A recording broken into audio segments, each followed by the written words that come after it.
Ao Senhor pertence a terra e tudo o que nela se contém, o mundo e os que nela habitam.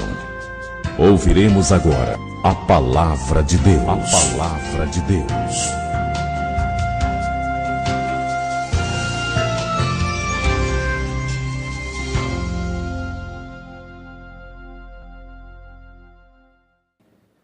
Diz o Senhor nosso Deus, no livro de Levíticos, capítulo 10, versículo 1 a 7. Nadab e Abiú, filho de Arão, tomaram cada um o seu incensário, puseram neles fogo sobre este incenso e trouxeram fogo estranho perante a face do Senhor, o que lhes não ordenara. Então saiu fogo de diante do Senhor e os consumiu, e morreram perante o Senhor. E falou Moisés a Arão: isto é o que o Senhor disse: mostrarei a minha santidade naqueles que se cheguem a mim, e serei glorificado diante de todo o povo. Porém, Arão se calou. Então Moisés chamou a Misael e a Elzafã, filho de Uziel, tio de Arão, e disse-lhes: chegai, tirai vossos irmãos de diante do santuário para fora do arraial. Chegaram-se, pois, e os levaram nas suas túnicas para fora do arraial, como Moisés tinha dito. Moisés disse a Arão a seus filhos Eleazar e Itamar: não desgrenheis os cabelos, nem rasguei as vossas vestes, para que não morrais. Nem venha grande ira sobre toda a congregação. Mas vossos irmãos, toda a casa de Israel, lamentem o incêndio que o Senhor suscitou. Não saireis da porta da tenda da congregação, para que não morrais, porque está sobre vós o óleo da unção do Senhor. E fizeram conforme a palavra de Moisés. Amém. Pode sentar. Conhecemos essa palavra, Deus já nos falou, mas sempre Deus me conduz a pregar aquilo que eu vejo a necessidade da igreja, alguns irmãos falando, alguns irmãos com dúvidas. Aí eu estou orando, Deus vem e fala no meu coração.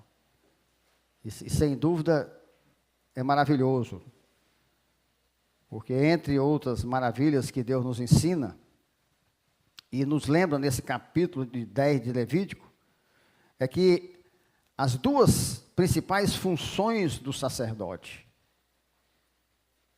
existe ainda muito paradigma e muita coisa sobre o sacerdote, sobre o pastor e qual a honra que deve se dar ou não. E Bíblia, nós temos que ir para a Bíblia. E aqui ele diz bem claro, tem várias funções, mas tem duas principais, que é fazer diferença entre o santo e o profano, e entre o mundo e o limpo. E ensinar os filhos de Deus todos os mandamentos que o próprio Deus falou ao povo por intermédio de Moisés. Pronto. Aqui está um resumo que todo sacerdote deveria fazer.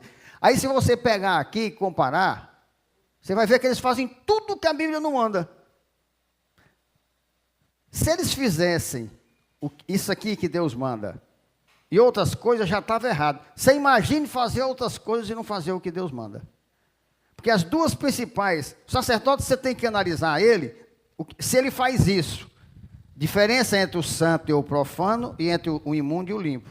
E se ele ensina os filhos de Deus todos os mandamentos que o próprio Deus falou ao povo por intermédio de Moisés.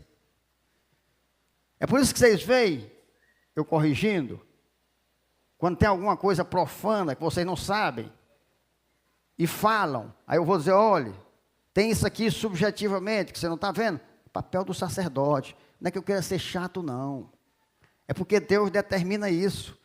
Levítico 10, 8 a 11 diz assim: falou também o Senhor a Arão dizendo: vinho ou bebida forte, tu e teus filhos não bebereis, quando entrardes na tenda da congregação, para que não morrais. Estatuto perpétuo será isso entre as vossas gerações, para fazerdes diferença entre o santo e o profano, entre o imundo e o limpo, e para ensinar aos filhos de Israel todos os estatutos que o Senhor lhes tem falado por intermédio de Moisés. Então, o verdadeiro sacerdote, ele não deve ser apenas um liturgista, sabe? Aquele cara que segue aquela liturgia, um um religioso, mas ele deve ser um celebrante. Como um educador, ele deve ser um discipulador. E, acima de tudo, ser um exemplo de vida no que concerne ao cumprimento dos mandamentos de Deus. Está aqui o modelo, está aqui a figura do sacerdote. Se ele está fora disso, saia de perto desse sacerdote. Não é o nome, não é o título, não é nada não. É o que está na Bíblia, meu irmão. As características do sacerdote. É esse que você deve seguir. Se você não vê as características, ele não é sacerdote. Ele é um falso sacerdote. O sacerdote por si só, pela sua ordenação, não se torna independente. E nem aquele que diz o que ele acha que é sagrado e profano, ou puro ou impuro. Porque ele acha. Essas distinções não são feitas pelo sacerdote. Elas não foram elaboradas e determinadas por Arão e seus filhos, mas elas foram determinadas por Deus através de Moisés. Elas têm que ser obedecidas. Não tem mais o que se criar, não tem mais o que se inventar. Tem que se conhecer e obedecer. É o que ele diz, né? Ter e guardar. Conhecer e praticar. Levítico 10:11. E para ensinardes aos filhos de Israel todos os estatutos que o Senhor lhes tem falado por intermédio de Moisés. Então é tremendo como Deus faz.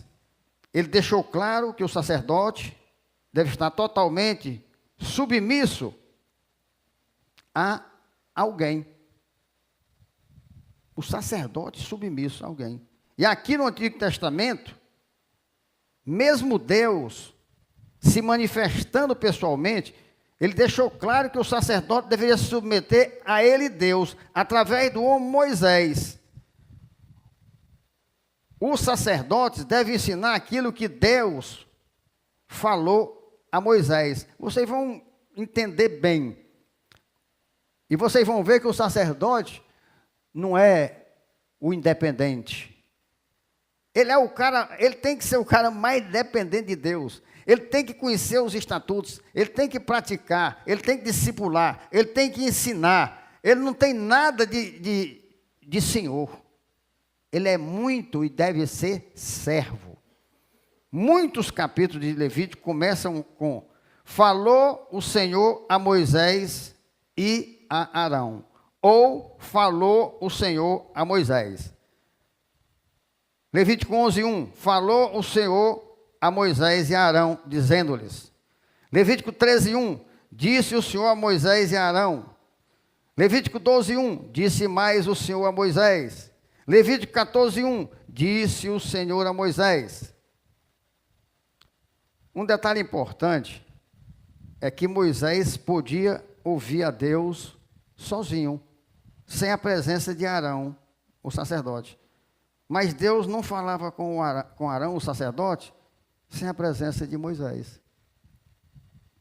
Isso nos leva a pensar que Moisés poderia ser considerado realmente ali como um representante de Deus. Ao perigo assim, é como se ele fosse Deus, o próprio Deus aqui na terra. Deus deixa isso mais claro quando afirma literalmente que Moisés seria como Deus.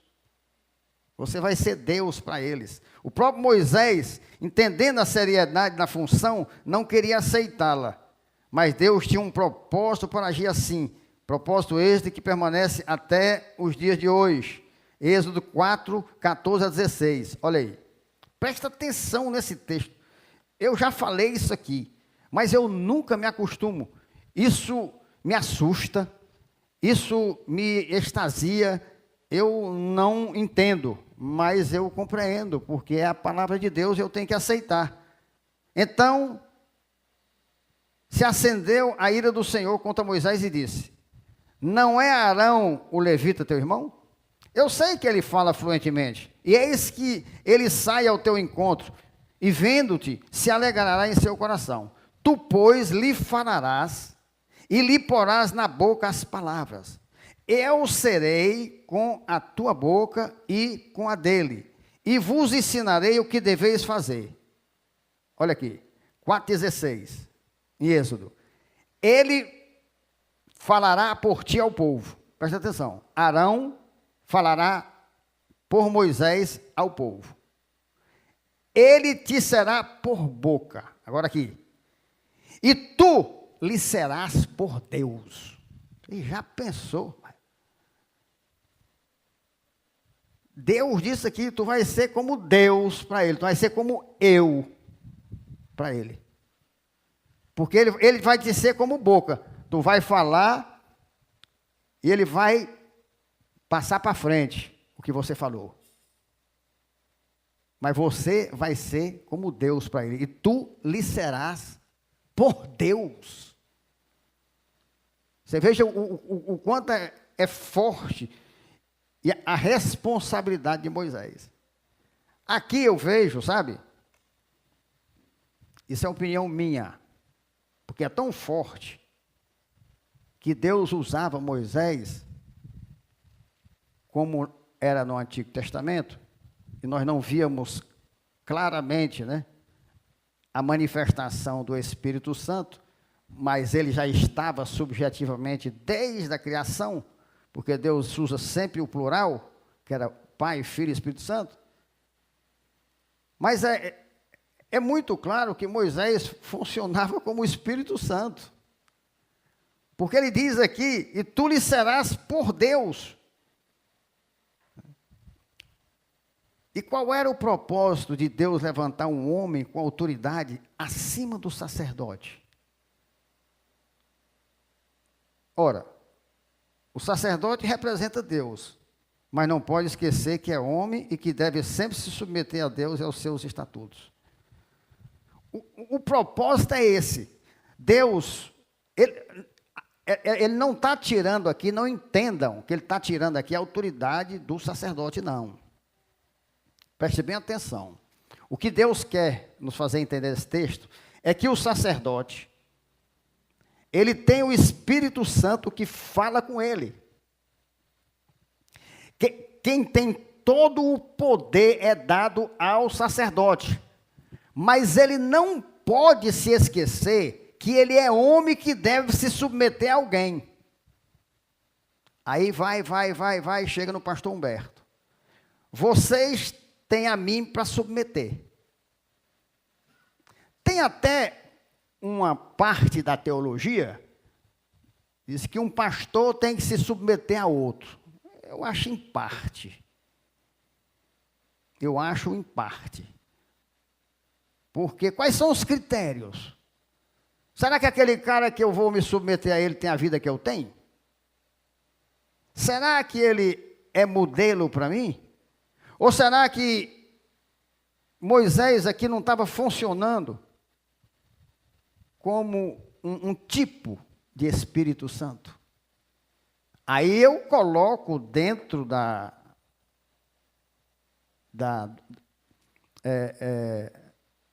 teologia, porque na teologia existe o estudo da tipologia, e nós sabemos que muitas coisas são tipologia. Tipos de Jesus está cheio na Bíblia. Ali ele fazendo o papel. Por que Moisés não poderia ser um tipo de Espírito Santo? Então o que Deus está dizendo, olha como é muito mais perigoso. E é muito mais fácil para vocês. Se vocês temerem a Deus, vocês escutam o sacerdote. E o sacerdote escuta quem? O sacerdote deve escutar o Espírito Santo de Deus. Mas para isso ele tem que ter humildade. E se humilhar e pedir, fale comigo, me ilumine, conduza a minha vontade. Eu não tenho condição, eu sou homem igual a eles, eu sou pecador igual a eles. O sacerdote se perde quando ele se reveste, sabe, do cargo, do título de pastor, e acha que ele é melhor do que os outros, e que ele não deve se submeter a ninguém. e outros se submetem a outro pastor. Isso é uma linha que tem aí, que no começo eu aceitei. Depois eu fui vendo que, sim, e qual é o pastor que eu vou me submeter? Se eu não conheço a vida do cara? E se ele for pior do que eu? O sacerdote tem que se submeter a alguém melhor do que ele. Está claro aqui na Bíblia. Ele te será por boca, e tu lhe serás por Deus. Quem é que pode ser por Deus para mim? É o Espírito Santo, é Deus. Está em mim o buscar, está em mim o me humilhar, e dizer que eu preciso, e ter fé que Ele vai falar comigo sim. Isso é para lembrar aos sacerdotes de hoje, que eles são, quer queiram, quer não queiram, submissos ao Deus Todo-Poderoso. E aqueles que insistem em ser independentes, se rebelar, como muitos fazem hoje na sinagoga de Satanás, esses se configuram os anticristos, que já estão no meio de nós, e se intitulam pastores, bispos, apóstolos, mas não cumprem os estatutos deixados pelo Senhor.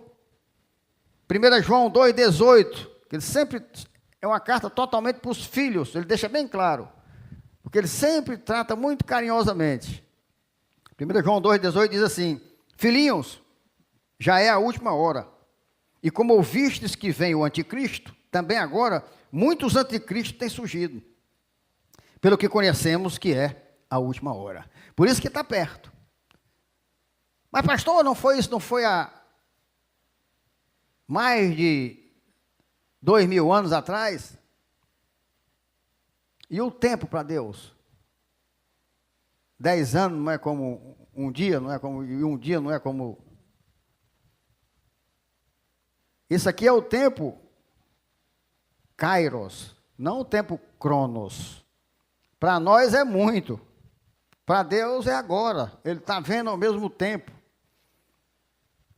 Agora, que os sinais estão mais fortes, estão, aí nós podemos dizer, porque devido a tantos acontecimentos que está escrito na Bíblia, a gente pode dizer que está muito próximo à volta de Jesus.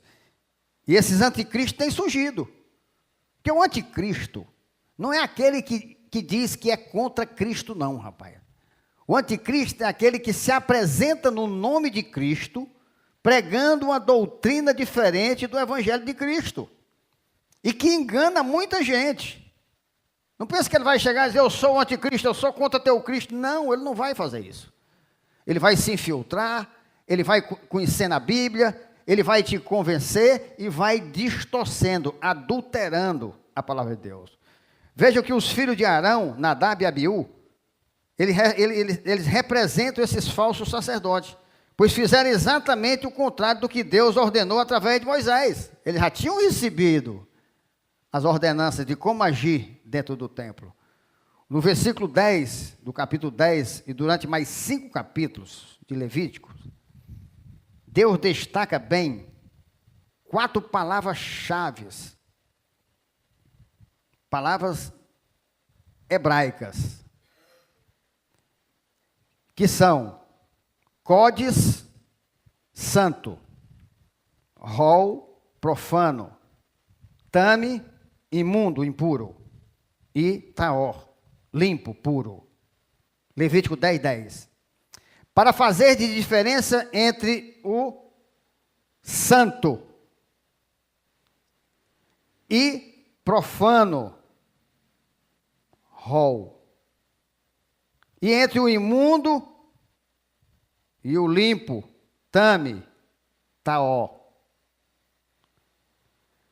2 palavras revelam o que Deus deseja de nós, que sejamos santos, limpos e puros. Mesma coisa, limpos e puros, porque são sinônimos, não são 3, entra como 2. E 2 que Ele não deseja que sejamos profanos, ou imundos e impuros. São 2 palavras positivas, limpos, puros, e 2 palavras negativas, profanos e imundos, impuros. Elas são duas porque, embora pareça, elas não são sinônimos. Em vários versículos, Deus nos ordena que nós sejamos santos porque Ele, o Senhor, é santo. Como nós vemos em Levítico 19:2. Fala a toda a congregação dos filhos de Israel e diz: santos sereis, porque eu, o Senhor, vosso Deus, sou santo. Não é como muita gente fala erradamente, já tivemos uma pregação sobre isso. Eu sou santo como Deus é santo. Não, eu sou santo porque Deus é santo. Diz-lhes: santos sereis, porque eu, o Senhor vosso Deus, sou santo. Mas em nenhum versículo vemos Deus dizer puros, porque eu, o Senhor vosso Deus, sou puro. Não tem nenhum versículo na Bíblia isso. É lógico que Deus quer que sejamos santos como Ele é santo, porque ninguém pode ser impuro sendo santo. Se você é santo, separado, você não tem mais impureza. Deus já lhe limpou. Nos tornamos santos, separados, quando fomos justificados. Ora, eu tinha impureza. Aí eu fui justificado por Cristo. Então a minha impureza foi paga pela justiça de Cristo. Então, se fomos justificados, libertos do pecado, já não podemos mais estar impuros. Certas pessoas podem ser humanamente puras. A criança, por exemplo. Mas ninguém pode ser santo como Deus, se não for justificado por Jesus, o único justificador e salvador. Então, temos que entender que a impureza não é sinônimo de iniquidade, mas a iniquidade traz a impureza. Nós nascemos puros, mas nascemos na iniquidade, e essa iniquidade vai nos levar inevitavelmente à impureza. Parece complicado, mas não é não, irmão. É porque é um trocadilho, e aí é onde o diabo pega as pessoas e confunde facilmente, porque a palavra de Deus é realmente para aqueles que Deus escolheu para entender. Nós temos que entender que impureza não é sinônimo de iniquidade, mas a iniquidade traz a impureza. Então, nós nascemos puros, mas nascemos na iniquidade. E esta iniquidade vai nos levar inevitavelmente à impureza. Mas nós nascemos puros, mas não nascemos justificados. Na Bíblia nós vemos várias situações e atos que levam à impureza. Para vocês ver se vocês entendem. E eles são humanamente normais e naturais. São as cerimônias, os cerimoniais, tais como certos alimentos, enfermidades e infecções, morte e agonia da morte, intimidades sexuais, excrementos humanos, etc. Estas são as impurezas naturais, você está entendendo? É impuro, aquilo ali é impuro. Chamados por muitos de impurezas permitidas. Alguns teólogos, alguns escritores chamam de impurezas permitidas, porque é uma impureza que é uma impureza, mas não é um pecado. Eu gosto da definição de um certo autor chamado Miller, que chama de impurezas toleradas. Nós vemos na Bíblia que essas impurezas toleradas, os seus efeitos eram mínimos e de pouca duração. Porque você via que se tornava impuro. Aí o que acontecia quando a pessoa se tornava impuro? A Bíblia diz que durava até a tarde e bastava que a pessoa tomasse um banho e lavasse as suas roupas. O problema é que as impurezas totalmente proibidas se originam na malversação, no mau uso, na distorção da impureza permitida ou tolerada. Na continuação, vocês vão entender o pensamento. Por isso, as impurezas permitidas ou toleradas também devem ser evitadas e não incentivadas, tendo em vista que toda impureza, seja que de natureza for, ela põe em risco o que é santo e tudo a ele relacionado. Por exemplo, Uma impureza que não é impureza, mas que pode levar à impureza e levar ao pecado. A novela. A novela. Você bota uma criança para assistir novela de gay, 1 ano, 2 anos. Você acha que aquilo ali... Não, mas isso aí é uma coisa normal, isso aí é uma coisa aceitável, isso não é pecado não. Mas vai levar a pessoa a pecar. Essa é a diferença. Não é pecado, mas a sua má influência pode levar à impureza proibida. Então a novela não é proibida, mas ela pode levar à impureza proibida. Porque ela fala de sexo. E sexo era tido como impureza. Então, aquela criança vai assistindo, vai até que ela pega aquela impureza que é permitida, que é aceitável, é tolerável, e ela passa a impureza que é proibida. Então, qual é o papel do verdadeiro sacerdote? Que tem consciência e temor, na certeza que Deus vai cobrar dele o ensino. É o que nós vemos aí em Levítico 10, 11. Para fazer diferença entre o santo e o profano, e entre o imundo e o limpo, e para ensinar aos filhos de Israel todos os estatutos que o Senhor lhes tem falado por intermédio de Moisés. Tem algum mal eu passar todo dia e cumprimentar uma mulher bonita? Não. Mas vai.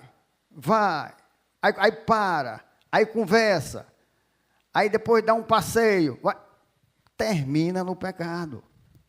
Naquela época, Arão e seus filhos tinham acabado de passar pela cerimônia de consagração e entrado nas funções sagradas. E Nadab e Abiú cometeram o ato de sacrilégio. Agora, imagine agora, meu irmão, com a súcia que se intitulando sacerdote, sem nenhum conhecimento das Escrituras, sem nenhum temor a Deus, assume aí as malfadadas igrejas. Entre outras coisas, esse capítulo 10 de Levítico foi deixado por Deus para nos avisar que a justiça divina virá infalivelmente sobre aqueles como Nadab e Abiú. Aqueles que se recusam a obedecer fielmente os estatutos de Deus e, ao invés disso, querem seguir de maneira independente, tratando as coisas de Deus com irreverência e falta de temor. Não tem mais nada de Bíblia nas igrejas. Inventaram nova doutrina, novos costumes, nada de mandamento, ordenanças, estatutos, não tem mais. Foi o que o Nadab e Abiú fizeram, meu irmão. O fato de serem filhos de Arão mostra que Deus não faz acepção de pessoas no cumprimento da sua justiça. Era filho do sacerdote, filho do sumo sacerdote. Não teve conversa. Quebrou o estatuto de Deus. Foram condenados. Foram devidamente castigados. Nadab e Abiú, juntamente com Moisés, seu pai Arão e 70 anciãos de Israel, tiveram o grande privilégio de ver pessoalmente a manifestação do grande Deus de Israel no Monte Sinai. Êxodo 24, 9 e 11. Subiram Moisés e Arão e Nadab e Abiú, e 70 dos anciãos de Israel. E viram o Deus de Israel, sobre cujos pés havia uma como pavimentação de pedra de safira, que se parecia com o céu na sua claridade. Ele não estendeu a mão sobre os escolhidos dos filhos de Israel, porém eles vieram a Deus e comeram e beberam.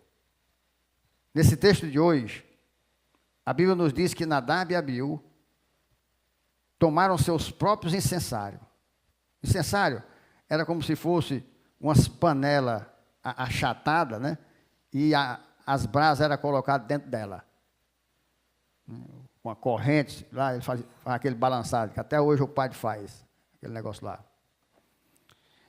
E eles deitaram fogo e depois colocaram incenso, trazendo fogo estranho perante a face do Senhor. Levítico 10, 1, 2. Nadab e Abiú, filho de Arão, tomaram cada um o seu incensário. Olha esse detalhe, viu? o seu incensário era deles particular. E puseram neles fogo, e sobre este incenso, e trouxeram fogo estranho perante a face do Senhor, o que lhe não lhes ordenara. Aqui várias atitudes erradas foram tomadas por Nadab e Abiú. Para que isso? Meu irmão, porque se você muda o que Deus ordenou, você está fazendo o que Nadab e Abiú fez. Onde é que Deus está mandou fazer na Bíblia o que essas igrejas estão fazendo aí? Tem várias atitudes erradas. Vamos ver aqui rapidamente. Primeiro, as brasas usadas não foram tiradas do altar do holocausto, como Deus mandava. Por isso, elas forneceram fogo estranho. Aí a pessoa pergunta, pastor, por que fogo estranho? Porque estranho ao altar do holocausto. Eles não tiraram as brasas que Deus mandava, que fosse tirada do altar do holocausto, colocado no incensário. Tem mais detalhe aí que eu vou falar. Mas eles tiraram do outro canto. Ora, se eles tiraram do outro canto, era fogo estranho ao altar do holocausto. Por isso que fala fogo estranho. Levítico 16, 12 e 13. Tomará também de sobre o altar, o incensário cheio de brasas de fogo, diante do Senhor, e 2 punhados de incenso aromático bem moído, e o trará para dentro do véu. Porá o incenso sobre fogo perante o Senhor, para que a nuvem do incenso cubra o propiciatório, que está sobre o testemunho, para que não morra. Agora, já pensou se nós fôssemos relacionar as aberrações, as heresias que cometem nas igrejas, dizendo que é para Deus, dizendo que Deus se agrada, quando na verdade Deus abomina. Deus abomina. Em segundo lugar, outra coisa séria é questionada no caso de Nadab e Abiú. Os preceitos pormenorizados do sacrifício determinava que somente o sumo sacerdote poderia colocar incenso nas brasas e apresentá-la a Deus. Tem gente casando e batizando aí, rapaz. Tem gente dando a bênção que não pode. Inclusive, era uma cerimônia restrita ao dia da expiação, quando o sumo sacerdote, uma vez por ano, entrava no Santo dos Santos, ou no Santíssimo Lugar do santuário, para cobrir o propiciatório com a nuvem de incenso. Levítico 16, 34. Isso vos será por estatuto perpétuo, para fazer expiação uma vez por ano, pelos filhos de Israel, por causa de seus pecados.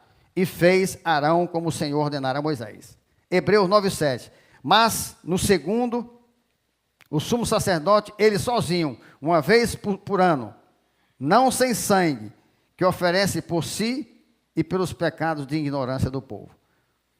Ao agirem da forma como agiram, Nadab e Abiú estavam declaradamente usurpando de maneira imperdoável os privilégios que Deus havia dado somente ao sumo sacerdote.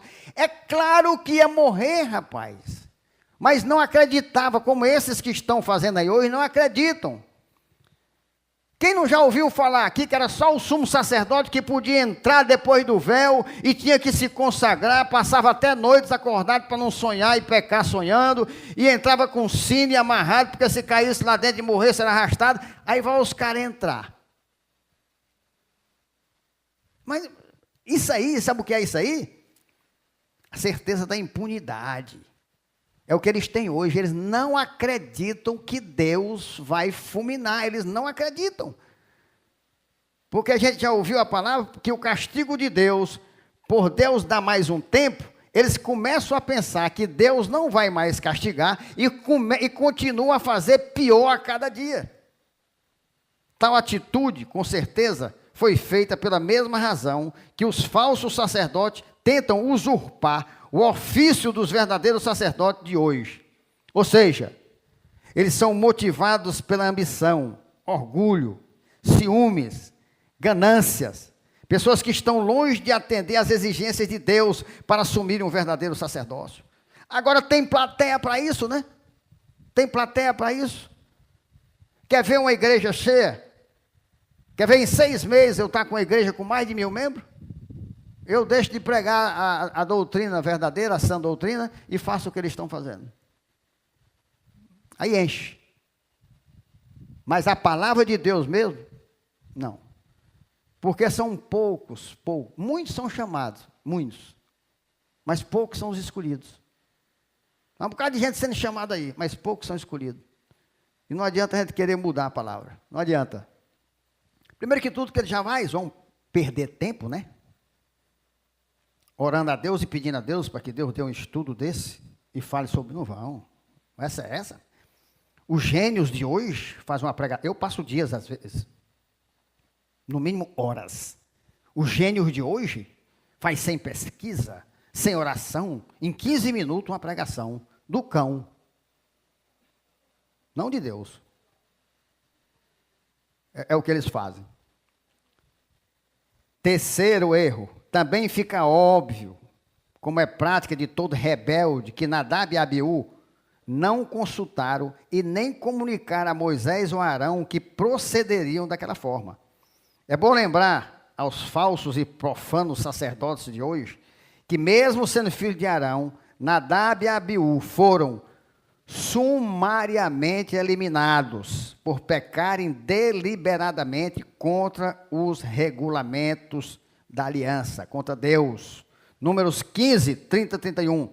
Mas a pessoa que fizer alguma coisa atrevidamente, quer seja dos naturais, quer dos estrangeiros, injúria ao Senhor, tal pessoa será eliminada do meio do seu povo, pois desprezou a palavra do Senhor e violou o seu mandamento. Será eliminada essa pessoa e a sua iniquidade será sobre ela. Eles não acreditam, não creem em Deus, acham que Deus não existe. É como os políticos de hoje, é como os bandidos de hoje. Tem certeza da impunidade, aí fazem tudo o que não presta, porque sabem que não são punidos. É a certeza da impunidade que faz com que eles continuem cometendo crime. A maneira como Nadab e Abiú fizeram não diferenciava da maneira com que outros povos ofereciam incensos a deuses pagãs. E Deus fez separado. Deus não é imitador, Deus é criador. É exatamente o que os falsos sacerdotes fazem hoje. Trazem para oferecer a Deus aquilo que o mundo oferece para o diabo. Nos tempos de Jeremias, os homens e suas mulheres em Jerusalém também ofereciam incenso à conhecida até hoje como Rainha dos Céus. Naquela época, já era chamada Rainha dos Céus. Aquela que diz aí que é a mãe de Deus. Já pensou? Que profanação. Dizer que Deus tem mãe. Deus. Jeremias 44, 25. Assim fala o Senhor dos Exércitos, o Deus de Israel, dizendo, como é muito forte, eu tenho que ir citando. Primeiro vocês verem que só Deus para entregar uma palavra dessa e o fundamento na Bíblia. Porque se eu disser isso aqui, só falado, não vão dizer não tem isso na Bíblia. Não, é ele que está. Então eu tenho que falar e dizer onde é que está na Bíblia. Tem que falar e citar o versículo. Assim fala o Senhor dos Exércitos, Deus de Israel, dizendo, vós e vossas mulheres não somente fizeste por vossa boca, senão também que cumpriste por vossas mãos os vossos votos, a saber, certamente cumpriremos nossos votos que fizemos de queimar incenso à Rainha dos Céus e de lhe oferecer libações. Libações eram sacrifícios líquidos, derramados, sangue ou qualquer outra coisa. Era líquido, era coisa líquida. Confirmais, pois, perfeitamente os vossos votos. Sim, cumpri-os. Vai em frente. Meta a cara. Até hoje não tem, né? O cabo de batina não fica balançando aquele negócio com fumaça? Pode ver que ainda tem uma cerimônia aí que eles fazem isso. Deus exige que sejamos santos ao Senhor. E ser santo ao Senhor exige uma separação total e radical de todas as formas de mundanismo Quem é amigo do mundo é inimigo de Deus. 2 Coríntios 6,14. Não vos ponhais em julgo desigual com os incrédulos. Porquanto, perguntando, que sociedade pode haver entre a justiça e a iniquidade? Não quer dizer que tu é justiça, não. Sabe o que quer dizer isso aqui? A justiça de Deus, de Cristo, e a iniquidade. O que é iniquidade? Aquele que está no pecado e tem consciência disso e quer permanecer no pecado. Então, como é que pode haver comunhão entre a morte de Cristo por causa do pecado e aquele cara que aceita o pecado conscientemente? Como é que pode haver sociedade? Ou que comunhão da luz com as trevas? Você saiu das trevas, veio para Cristo, para a luz. Os caras ainda estão nas trevas. Como é que vai ter comunhão das luzes com as trevas? Não tem. Ou você chega e apaga a luz e fica tudo no escuro. Aí é comunhão de treva com treva. Mas não tem como haver comunhão. Que harmonia entre Cristo e o maligno? São perguntas muito lógicas. Ou que união do crente com o incrédulo? É muito claro, é literal. Qual é a união que pode haver? O cara que é crente em Cristo com o incrédulo. O cara não crê, o cara vive no mundo. Que ligação há entre o santuário de Deus e os ídolos? Onde foi que se viu o ídolo no santuário de Deus? Você é santuário de Deus. Não existe ídolos. Nós temos um único Deus.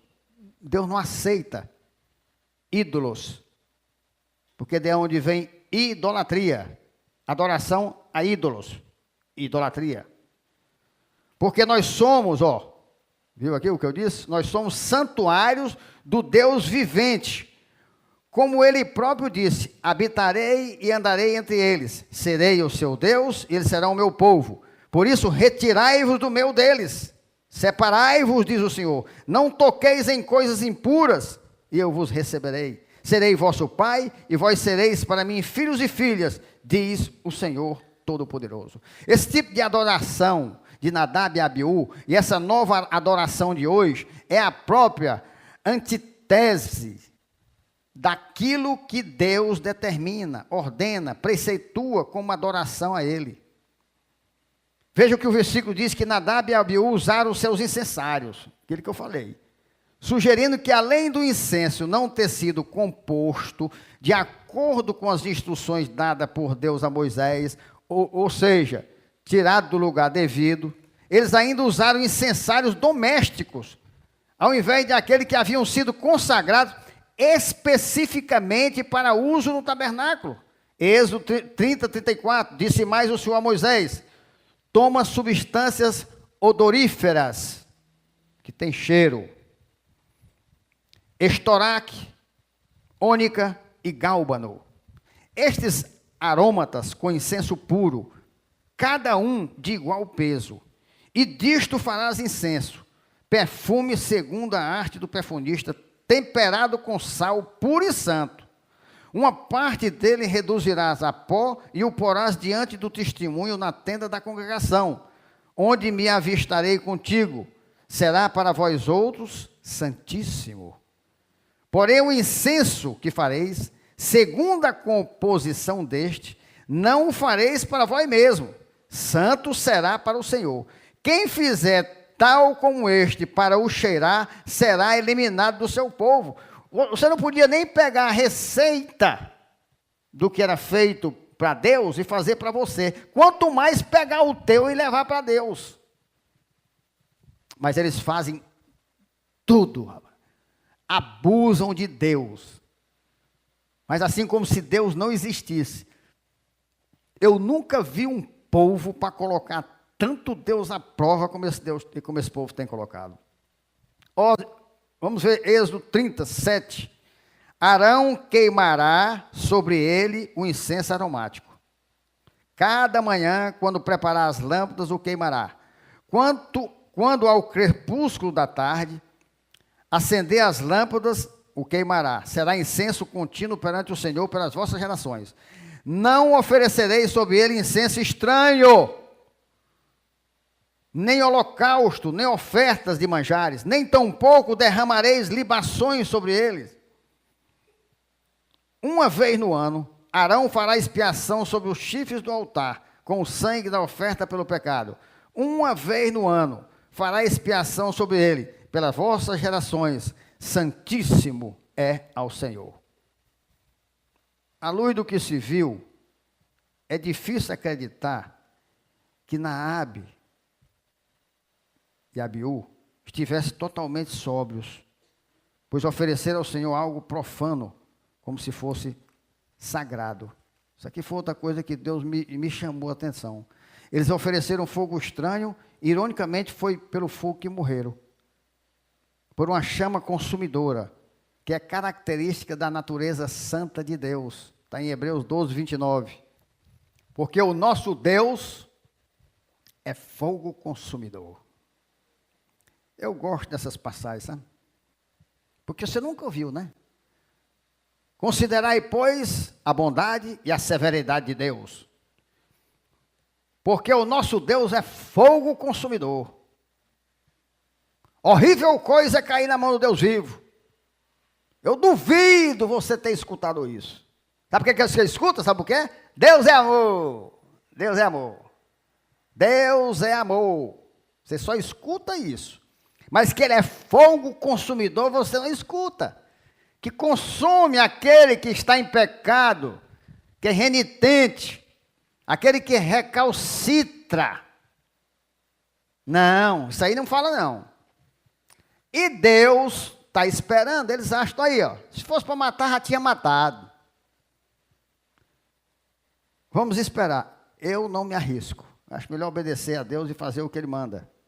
Esse fogo consumidor exige a adoração aceitável, com reverência e santo temor, e não de qualquer maneira, como os falsos e profanos sacerdotes fazem hoje. De todos os erros que Nadab e Abiú cometeram, e que já relatamos, o maior, provavelmente, foi o de ter entrado no templo tendo bebido vinho ou bebida forte. De onde que eu tirei isso? Contextualizando, no versículo 8, Deus deixa claro, ele fala isso, quando dá ordens a Arão, para que nunca mais o sacerdote entre no templo tendo bebido vinho ou bebida forte. É uma coisa que é uma dedução, mas contextualizada, bem provável. Porque aqui, ó, em Levítico 10, 8, 11, olha, nós lemos até de 1 a 7, né? Ele falou aquilo ali. Aqui em 10, 8, 11, ele diz assim: falou também o Senhor Arão, dizendo, ó, vinho ou bebida forte, tu e teus filhos, não bebereis quando entrar na tenda da congregação, para que não morrais. Estatuto perpétuo será isso entre as vossas gerações. Perpétuo, perpétuo, você está vendo? Perpétuo. Vinho ou bebida forte. Para fazer diferença entre o santo e o profano, entre o imundo e o limpo, e para ensinar aos filhos de Israel todos os estatutos que o Senhor lhes tem falado por intermédio de Moisés. Levítico 10, 9. Vinho ou bebida forte, tu e teus filhos não bebereis quando entrar na tenda da congregação, para que não morrais. Estatuto perpétuo será entre as vossas gerações. Perpétuo quer dizer o quê, meu amigo? Eterno. Vai alcançar o Novo Testamento e vai continuar. É um estatuto eterno. Os analfabetos espirituais, que graças a Deus, não é o nosso caso, pela misericórdia de Deus, saibam que estatuto é a mesma coisa que lei. E perpétuo quer dizer eterno, para sempre. Então vamos ler de novo o que Deus deixou determinado para sempre. Vinho ou bebida forte, tu e teus filhos não bebereis quando entrares na tenda da congregação, para que não morrais. Estatuto perpétuo será isso entre as vossas gerações. Mais uma vez vamos falar os analfabetos espirituais, para não dizer filho do diabo. Insistem que o cristão pode fazer uso de vinho, e afirmando assim, levam muitos à queda e à ruína. Aqui eu tive que lembrar isso. Há duas palavras hebraicas traduzida por vinho, no Antigo Testamento. A primeira palavra, e a mais comum, é Yaim.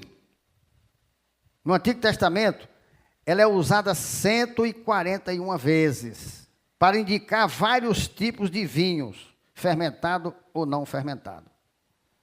Isso quer dizer que, segundo a palavra de Deus, podemos afirmar que havia mais de um tipo de vinho, como está em Neemias 5,18. O que se preparava para cada dia era um boi e 6 ovelhas escolhidas.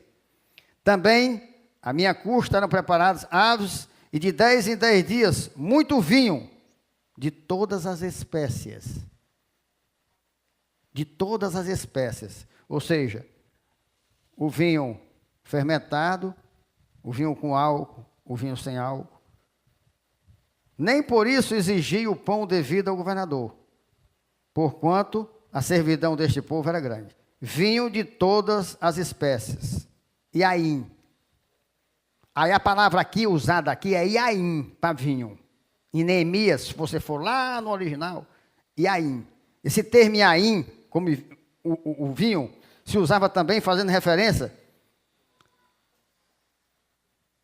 Ele misturava, você podia chamar até o suco da uva não fermentado, ao suco fresco da uva espremida.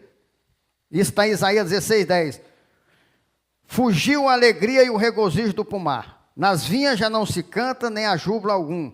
Já não pisarão as uvas nos lagares. Eu fiz cessar o eia dos pisadores. Uvas, o nome aqui está como Yaim. Jeremias diz em 48:33, tirou-se, pois, o folguedo e a alegria do campo fértil e da terra de Moabe, pois fiz cessar nos lagares o vinho. Já não pisam uvas com júbilo, e júbilo não será. O júbilo não será júbilo. E aí, a palavra usada aqui para vinho. Então Deus usava essa palavra, permitia que o homem usasse essa palavra. E era usada essa palavra como se fosse uma coisa geral, podia ser uma coisa bem genérica, até aquilo que está dentro da uva. Jeremias 4,12. Então voltaram todos eles de todos os lugares, para onde foram lançados, e vieram à terra de Judá, a Gedalias, a Mispa, e colheram vinho e frutas de verão em muita abundância. Como é que você pode colher vinho? Quem já viu uma árvore de vinho? Então, lógico que ele estava assim, colheram, e aí. Então, a uva também. É muito claro que não se pode colher vinho, mas se colhia uva. Outra prova que temos de que aí refere-se muitas vezes ao suco de uva, também não fermentado, encontramos em Lamentações. Dizem as mães, onde há pão e vinho, Lamentações de Jeremias, exatamente. Quando desfalecem como ferido pelas ruas da cidade, ou quando exalam a alma nos braços de sua mãe. Ora, dizem as mães, onde há pão e vinho, quando desfalece o ferido pelas ruas da cidade, seus filhos e tudo iam tomar vinho com álcool? Não. A Enciclopédia Judaica, 1901, declara, o vinho fresco, antes da fermentação, era chamado Yaim Migat, vinho de tonel.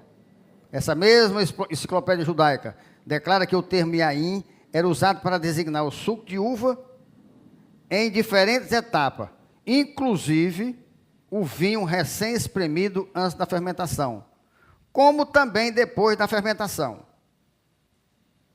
Fiz bem detalhado, porque é um questionamento muito grande entre os crentes, entre todo mundo. A outra palavra hebraica traduzida por vinho, tá?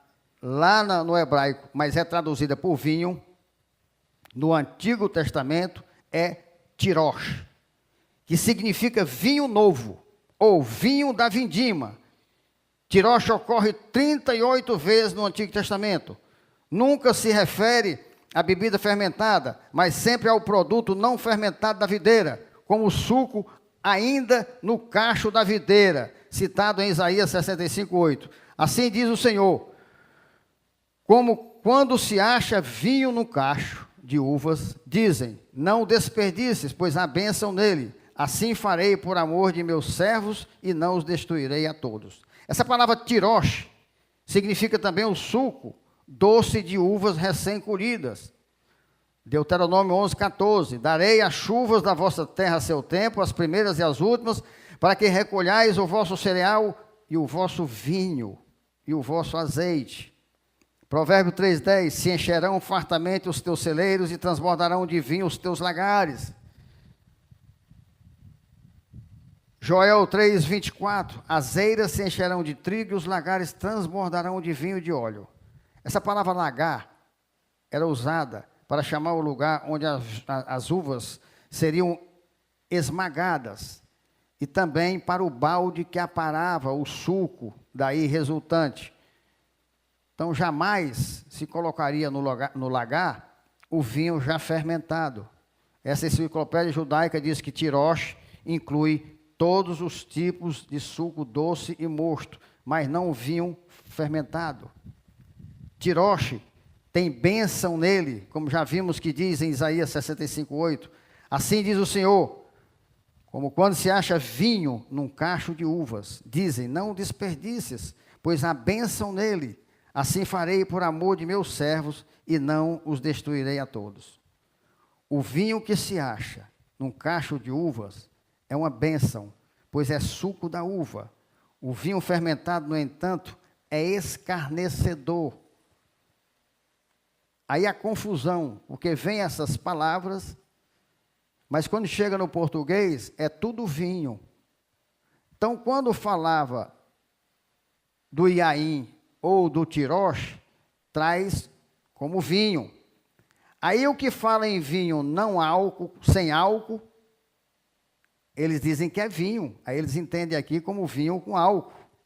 Provérbio 21 diz assim, o vinho é escarnecedor, e a bebida forte, alvoroçadora. Todo aquele que por eles é vencido não é sábio.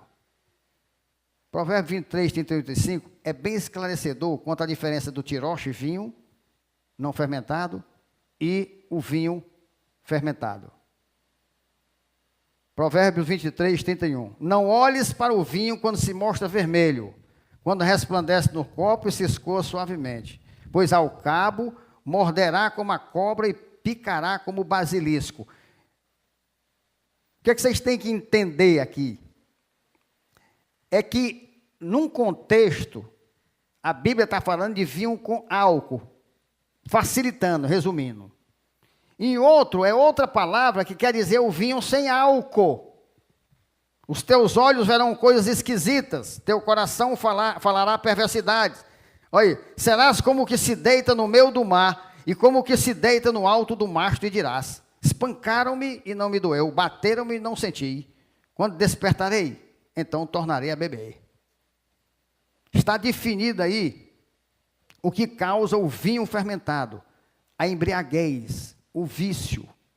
Além dessas duas palavras para vinho, para encerrar, existe uma outra palavra hebraica para bebida, e ocorre 23 vezes no Antigo Testamento, e sempre no mesmo contexto, checar.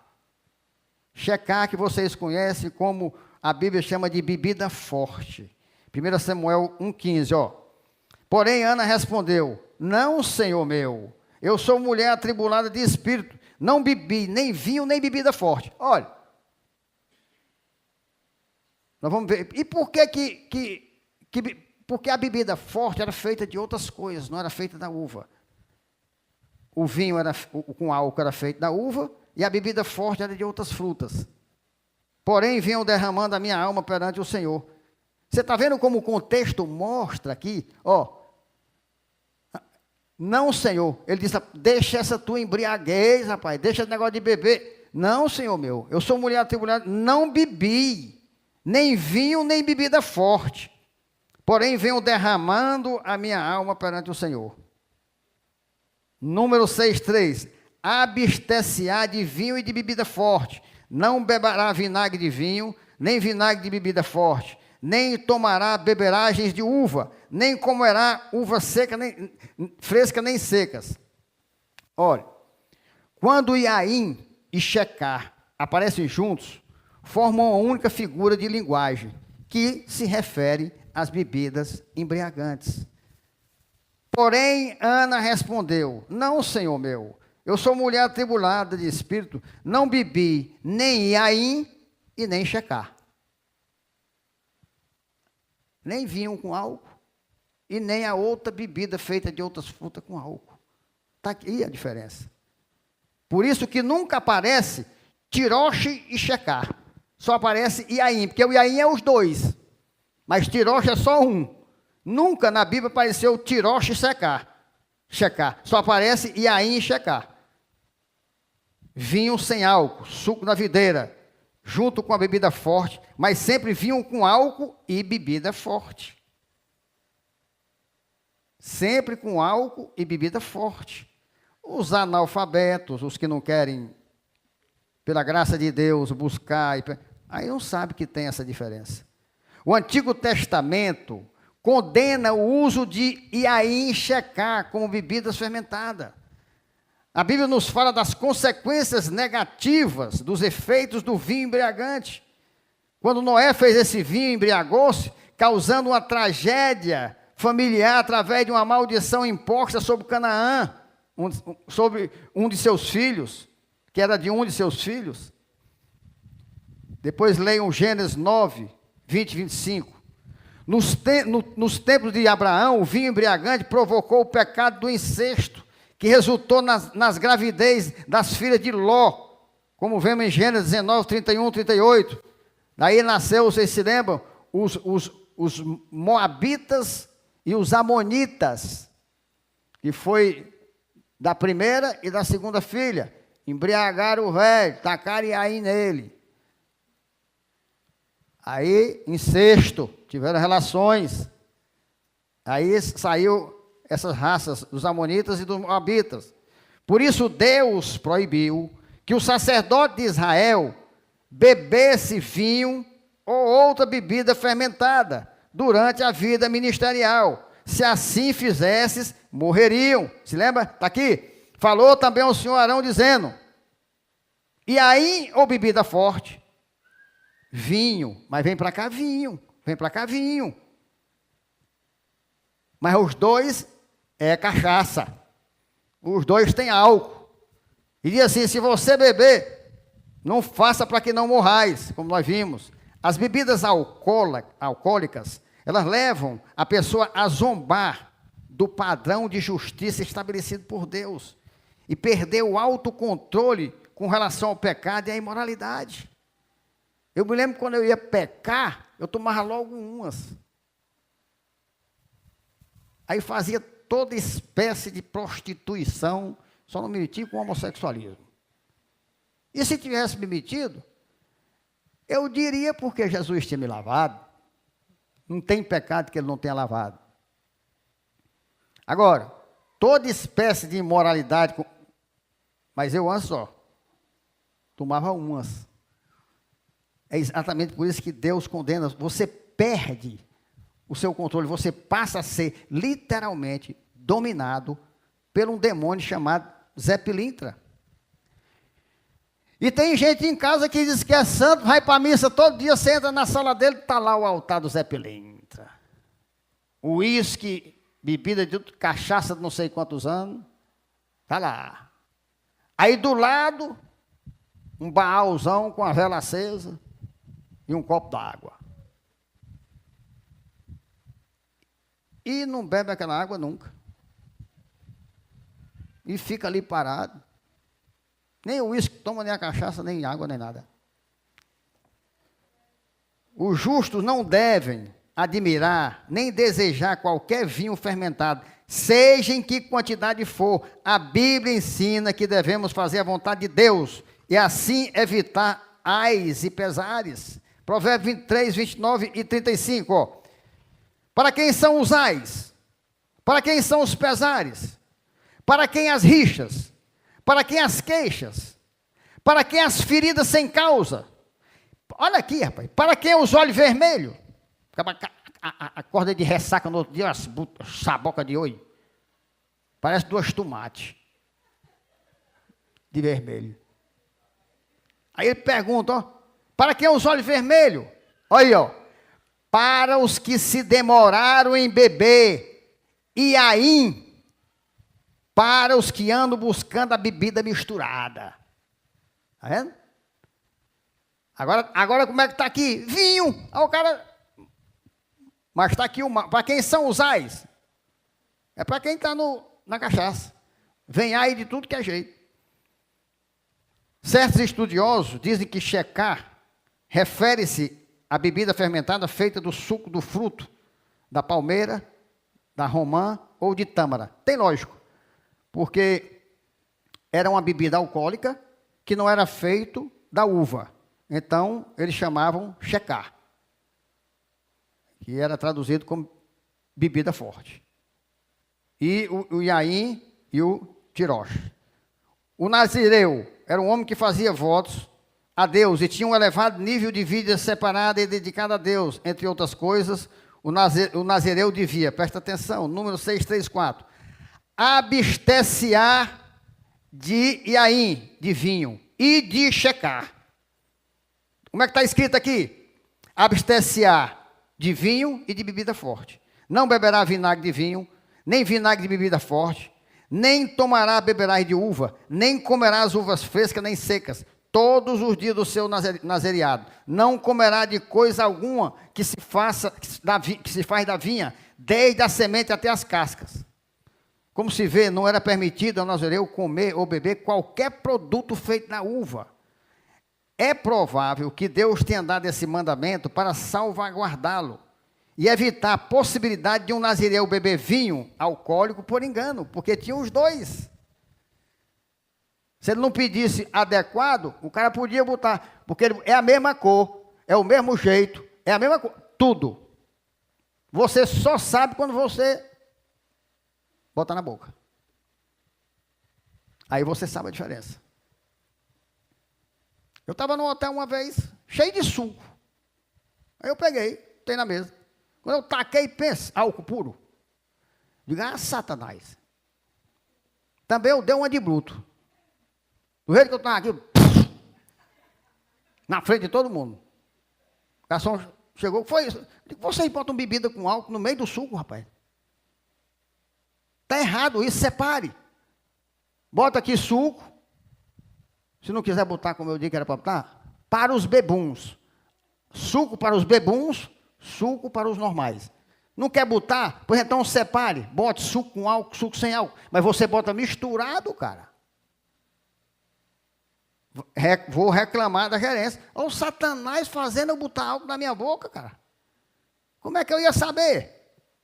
Mas também cuspir, ele teve que limpar o chão todinho. Que eu fiz de propósito.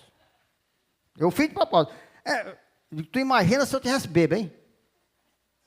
Porque é bom eu fiz um estrago desse, imagina eu bebo aqui que eu não fazia. Separe, rapaz. Um hotelzão desse fosse, mas um hotel de classe. É a mesma coisa que podia acontecer, cara. O cara botar outro vinho e ele tomar, pronto, acabava todo o voto dele. Porque, como hoje, o termo vinho era usado tanto para a bebida forte, como para o suco de uva. E Deus não queria que uma pessoa totalmente dedicada a Ele pudesse ter a possibilidade de embriagar-se ou viciar-se. Deus condenava e condena até hoje a bebida alcoólica, pois ela leva frequentemente a vários outros pecados, dentre eles a imoralidade sexual, o vício e a criminalidade. O verdadeiro cristão deve abster-se de tudo quanto possa levar a pessoa à tentação e ao pecado.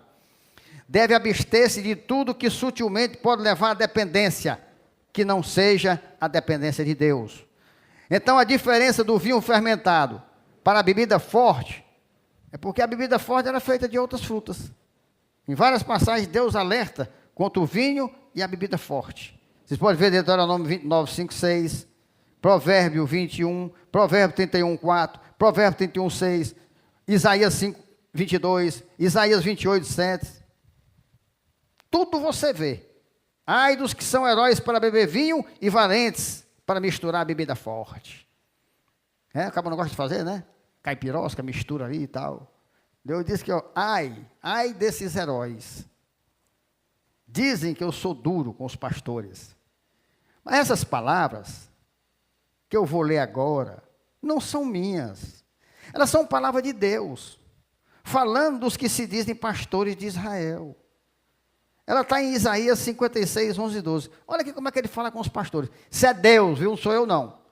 Na pregação passada aqui, eu mostrei que Deus joga excremento, joga merda na cara do pecador que insiste em pecar. Mostrei na Bíblia, bem claro. Olha o que é que Deus diz aqui hoje, com os pastores. 56, 11 e 12, olha. Tais cães são gulosos, nunca se fartam. Não, mas não tá falando dos pastores, não, pastor. Está falando. Então vamos ver aqui a continuação do versículo. Tais cães são gulosos, nunca se fartam. São pastores que nada compreendem, e todos se tornam para o seu caminho, cada um para a sua ganância, todos sem exceção. Vinde, dizem eles, trarei vinho, e nos encharcaremos de bebida forte. O dia de amanhã será como este, e ainda maior e mais famoso. Miqueias 2,11. Se houver alguém que, seguindo o vento da falsidade, mentindo, diga, eu te profetizarei do vinho e da bebida forte, será este o tal profeta do povo. Não é mentiroso, não é o bebo? Deus está falando aqui, ó, desse povo vai ser o profeta. Ele vai encher a cara e vai sair mentindo. Então veja que heresia, né? Que blasfêmia, acreditar e pregar que Jesus bebeu vinho com álcool, vinho fermentado, o eterno sumo sacerdote, porque Deus disse que o sacerdote não beberia vinho ou bebida forte. E eles dizem que Jesus bebeu e que a gente tem que beber vinho na Santa Ceia. Eu estou terminando, mas presta atenção aqui. Meu irmão, nem João Batista, presta atenção, isso aqui eu achei demais Deus me mostrar. Nem João Batista, que Jesus disse que era o menor no reino do céu, bebia vinho nem bebida forte. Onde é que está isso, pastor? Está em Lucas 1,15. Pois ele será grande diante do Senhor. Não beberá vinho nem bebida forte, e será cheio do Espírito Santo, já do ventre materno. Lucas 7,28. Eu vos digo, entre os nascidos de mulher, ninguém é maior do que João, mas o menor no reino de Deus é maior do que ele. Como é que uma pessoa vai fazer a diferença entre o sano e o profano, entre o imundo e o limpo, tendo bebido bebida forte, bebida com álcool? Ele perde a noção, ele perde. Ora, Deus constituiu o sacerdote exatamente para fazer a diferença, exatamente para instruir sobre as coisas santas de Deus, como ele deixou claro, como nós vimos em versículo em Levítico 10, 10, 11. O sacerdote é para fazer a diferença entre o santo e o profano, mas os sacerdotes de hoje estão piores do que os líderes do mundo. Sabe por quê? Presta atenção nessa informação.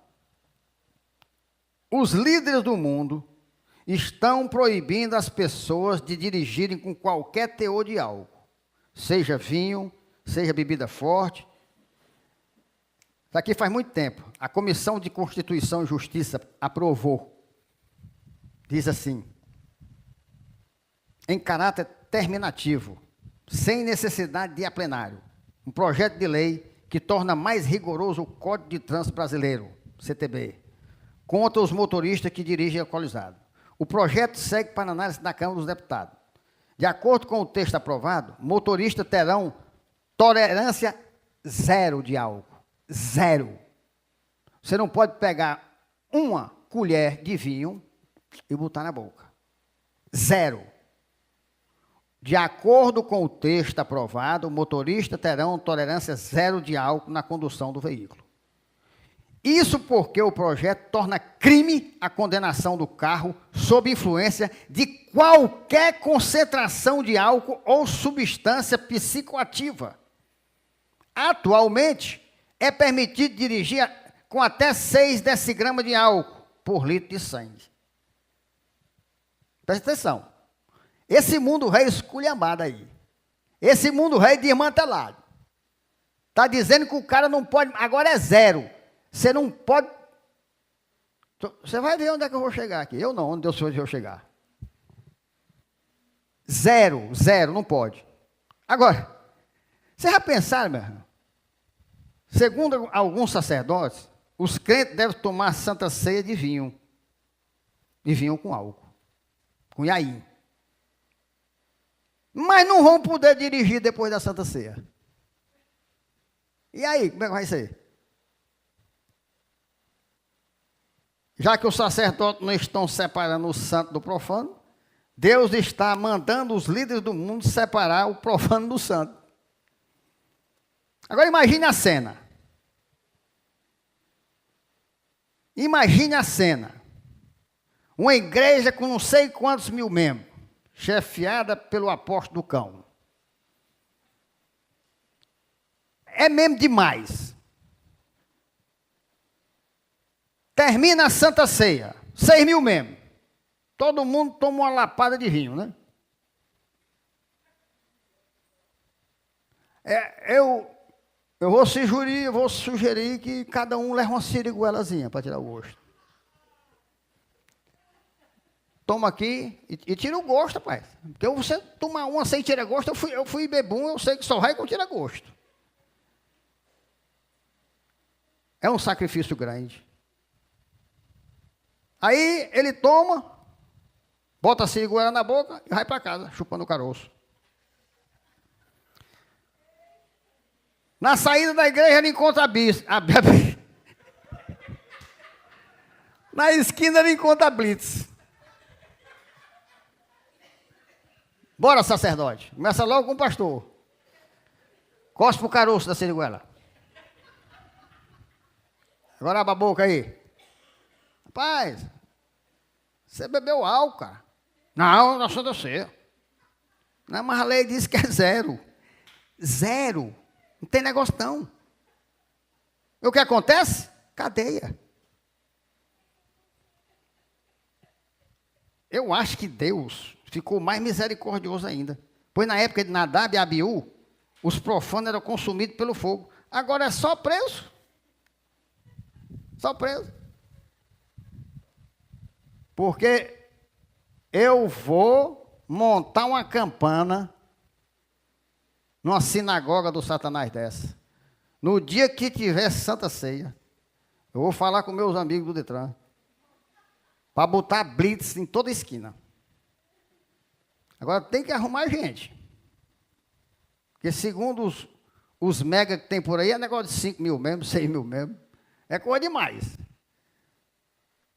É litro de vinho demais. Aliás, muitos desses falsos sacerdotes deveriam estar presos por outros crimes sérios que cometem contra Deus e contra o povo de Deus. Por exemplo, lavagem de dinheiro. Uma das maiores lavagens de dinheiro que tem aí são as igrejas.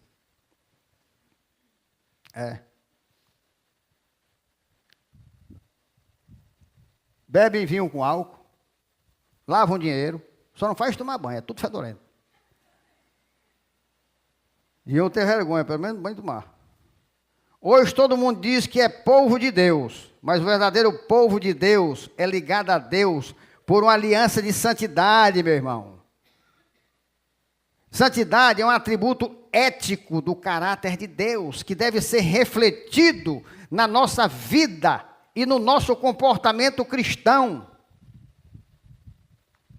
Isso deve ser observado. Deus mandou falar para todo o seu povo. Levítico 19:2. Fala a toda a congregação dos filhos de Israel e dize-lhes: santos sereis, porque eu, o Senhor vosso Deus, sou santo. E eu não me acompanho de pecador profano, imundo, impuro. Então você vai ser santo, porque eu sou santo. A santidade é um dos atributos espirituais mais fortes de Deus. Então é impossível ela não se manifestar naqueles que se dizem filhos de Deus. Porque se tem um atributo forte, se tem uma característica forte em Deus, é a santidade. Vemos isso no Antigo Testamento e no Novo Testamento, que nos afirma que os verdadeiros crentes em Cristo vivem suas vidas de consagração e santidade. Vamos só rapidamente, para a gente encerrar. Romanos 12:1. Rogo-vos, pois, irmãos, pela misericórdia de Deus, que apresenteis o vosso corpo por sacrifício vivo, santo e agradável a Deus, que é vosso culto racional. E não vos conformeis com este século, ou seja, não entre em conformidade com este século, rapaz. Se eles estão bebendo vinho, não entre em conformidade com ele, não beba. Eu cheguei em lugar de 3.000 pessoas, estava eu e algumas pessoas da Siloé, e foram dar uma santa ceia. Me levantei, eu e a Siloé me acompanhou. Fui lá para fora. Aí vieram perguntar. Eu digo, por que eu não vou? Eu não sou profano. Como é? Porque eu não sou profano. Nem vou comer esse pão, porque tem fermento. Fermento na Bíblia representa o pecado. E eu não vou comer uma coisa que diz que é a carne do meu Senhor e tem a representação do pecado. E nem vou beber vinho com álcool. Porque jamais o sangue de meu Deus, que é a coisa mais pura do universo, pode ser representada com bebida forte. É desse jeito, pastor. Eu digo, é. Pode ir para vocês aí, pode profanar de vocês aí, eu não. E a mulher entrou lá e foi dizer lá para o pastor, vou não. Eu tenho amigo meu, reformado, cara, teólogo, quer teimar comigo. Pois beba seu vinho, meu amigo, eu não bebo. Ele disse, quer dizer que se você for na minha igreja, você não toma Santa Ceia. Eu digo, tomo não. Você toma? Eu digo, tomo nada. Toma porque eu mando botar um suco de uva para você. Eu digo, aí eu tomo. Aí eu tomo. Mas vinho com álcool eu não tomo não. Eu não tenho base bíblica, está aqui o que foi explicado para vocês saberem. Quando eu falo de bebida, não é porque eu não gosto, porque não é coisa minha não, é porque Deus não aceita. Não vos conformeis com este século, mas transformai-vos pela renovação da vossa mente, para que experimenteis qual seja a boa, agradável e perfeita vontade de Deus. Efésios 5:27, para apresentar a si mesmo igreja gloriosa, olhe, sem mácula, nem ruga, nem coisa semelhante, porém santa e sem defeito. Vamos ler 1 Pedro 1:13. Por isso, cingindo o vosso entendimento, olha aqui, sede sóbrios. Sabe o cara diz, ele está sóbrio? Ou então pergunta assim, ele está bêbado? Então, sede sóbrios, ou seja, não sejam bêbados, embriagados, e esperai inteiramente na graça que vos está sendo trazida na revelação de Jesus Cristo.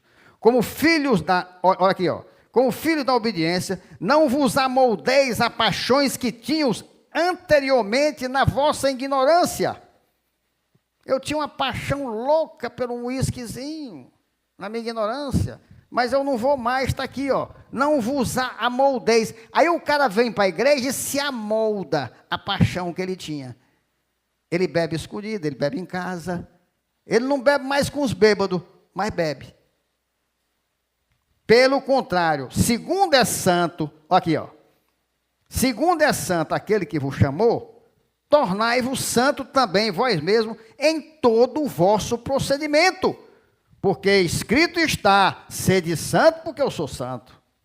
Os que profanam a casa e a santidade de Deus deliberadamente pagarão um preço maior do que os ignorantes. Lucas 12:47. Aquele servo, porém, que conheceu a vontade de seu Senhor e não se aprontou, nem fez segundo a sua vontade, será punido com muitos açoites. Aquele, porém, que não soube a vontade de seu Senhor e fez coisas dignas de reprovação, levará poucos açoites. Mas aquele a quem muito foi dado, muito lhe será exigido. E aquele a quem muito se confia, muito mais lhe pedirão. Tá? Os cabas que passaram por aqui. Você sabe por que eu não tenho raiva de ninguém? Porque os cabas passaram daqui e receberam. E estão fazendo tudo errado lá fora. Mas então na ignorância não. Eu não quero nem um segundo no couro deles. Quando Deus pegar eles. Então, para que eu desejar mal? Para quem já está morto? Porque daqui, aquele que conhece o que acontece. É açoite muito, não é pouco não. Não saiu na ignorância não. Conheceu a palavra foi anos. E optou pelo mundo, pela essa sinagoga do diabo. Interessante que tinha uns aqui que era luta para me separar, para não entrar no tapa. Eram inimigos ferrenhos. Aí me disseram que estão numa igreja aí, tudo junto, abraçado, e cantando louvor. Tudo abraçado um no outro, com a cabecinha junta assim. Parece a chacrete. Consegui unir os homens, já pensou? Consegui unir tudinho. Tinha os herodianos, tinha os fariseus, tinha os saduceus. Viviam numa cachorrada. Quando Jesus chegou, se uniu tudinho contra Jesus. A mesma coisa. Aqui era uma cachorrada. Quando eu comecei a pregar Jesus, se uniram tudinho contra mim não, contra Jesus. Eu acho tão bom o privilégio. Pensou, rapaz? Eu ser odiado por causa do nome de Jesus. É muito bom, rapaz. É um privilégio muito grande. Eu ser odiado por causa do nome de Jesus. Eu ser abandonado por causa do nome de Jesus. É bom. Pense num privilégio. Camarei pecador, não tem nada para dar. Aí o que tem é tirado por causa do nome de Jesus. Digo, tá bom demais, tá maravilhoso. Por isso que eu não ligo. Por isso que eu faço é agradecer.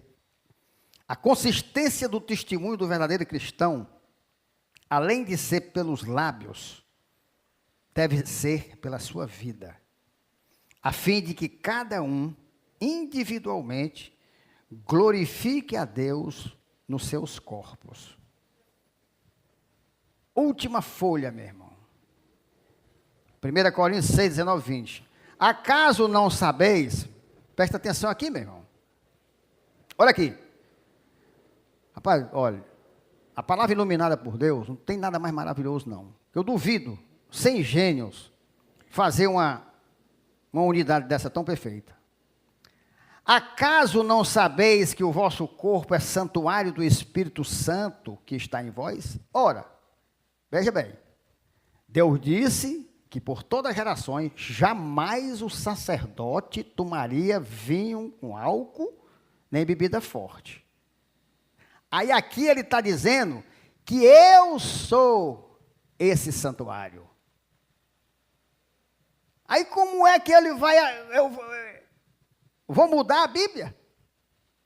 Eu vou tacar vinho com álcool, tacar bebida forte no santuário de Deus, se ele proibiu desde o ano do Antigo Testamento e disse, será por todas as vossas gerações estatuto perpétuo. Vinho e bebida forte não tomareis no santuário. Aí aqui diz, acaso não sabeis que o vosso corpo é santuário do Espírito Santo que está em vós, o qual tendes da parte de Deus, e que não sois de vós mesmo? Porque fostes comprado por preço. Agora, pois, glorificai a Deus no vosso corpo. Glorifica a Deus no vosso corpo, rapaz. Você não pode empurrar álcool no seu corpo, não. Bebida fermentada no seu corpo, não. Você é santuário do Espírito Santo de Deus. Ele habita em você. Ele diz aqui, você não é seu, porque você foi comprado com preço. Qual foi o preço? O sangue de Jesus derramado na cruz do Calvário. Você só tem uma coisa a fazer, glorificar a Deus no seu corpo. Você não glorifica a Deus bebendo, enchendo a cara, nem tomando álcool, dizendo que representa o sangue puro de Deus. Isso é blasfêmia, é profanação, isso é tudo que pode existir de ofensa a Deus, menos Santa Ceia. Você tomar Santa Ceia com vinho ou com álcool. Se tem uma coisa que deve ser reformada urgentemente na igreja contemporânea, é a vida da maioria dos que se dizem sacerdotes. Isso é que tem que reformar. Não se reforma a igreja, se não se reformar o sacerdote. Esse modelo que está aí é satânico, é enganoso, está levando milhares de pessoas para o inferno. Tem que mudar, porque somente com os verdadeiros pastores é que se revelarão as verdadeiras ovelhas. Precisa do pastor verdadeiro, para a verdadeira ovelha se revelar. Foi o que aconteceu aqui, não? Foi. Quem não era ovelha, se mandou. Quem era ovelha, ficou. Apanhou, foi disciplinada. Alguns até foram injustiçados. Mas era ovelha, rapaz. Ovelha não estribucha. Ovelha baixa a cabecinha e confia no Senhor dela, no pastor dela, Jesus Cristo. Quando eu faço com muito cuidado. Porque eu sei que não são minhas ovelhas, são de Jesus. Se eu errar com elas, eu vou prestar conta com eles. Com ele, que é dele. Pastor Humberto me ama? Amo. Apacenta minhas ovelhas. Pastor Humberto me ama? Amo, Senhor. Pois, apacenta meus cordeiros. Pastor Humberto me ama? Senhor, tu sabe. Pois, apacenta minhas ovelhas. Protege, guarda minhas ovelhas. É isso que ele diz. As ovelhas dele, não é minha. Agora,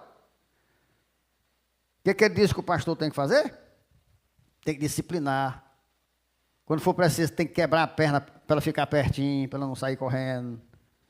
Não tem que passar a mão no pecado, não. Tem que passar a mão no pecado, não. Quem ama, disciplina. Leais são as feridas daquele que ama.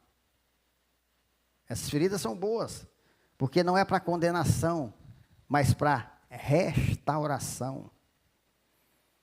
O que temos visto muito hoje em dia, lotando a sinagoga de Satanás, não são pastores que amam a Jesus e por isso apacentam as suas ovelhas, mas verdadeiros bodes guias, mercenários, lobo em pele de cordeiro, não são sóbrios, não são ébrios, ávidos por carne, que o fogo que desceu e consumiu Nadab e Abiú desça sobre estes também, Senhor. Em nome de Jesus, clamamos. O Senhor desceu o fogo sobre Sodoma e Gomorra, porque o Senhor disse que o clamor chegou até ti. Senhor, que o nosso clamor chegue a ti, Senhor. Senhor, aí o Senhor disse que vou ver se é verdade. Uma maneira figurativa de falar. Mande, Senhor. Veja, Senhor, o que está acontecendo, Senhor. Em nome de Jesus, nós te clamamos, como teu povo te clamava contra Sodoma e Gomorra. Tenha misericórdia e escute o nosso clamor, Pai. Venha para cá, em nome de Jesus, Senhor. E a nós, que o Espírito Santo de Deus, com amor e graça, nos sustente sóbrios com Jesus, o nosso profeta, o nosso rei, e o nosso sumo sacerdote. Amém. Que Deus nos abençoe.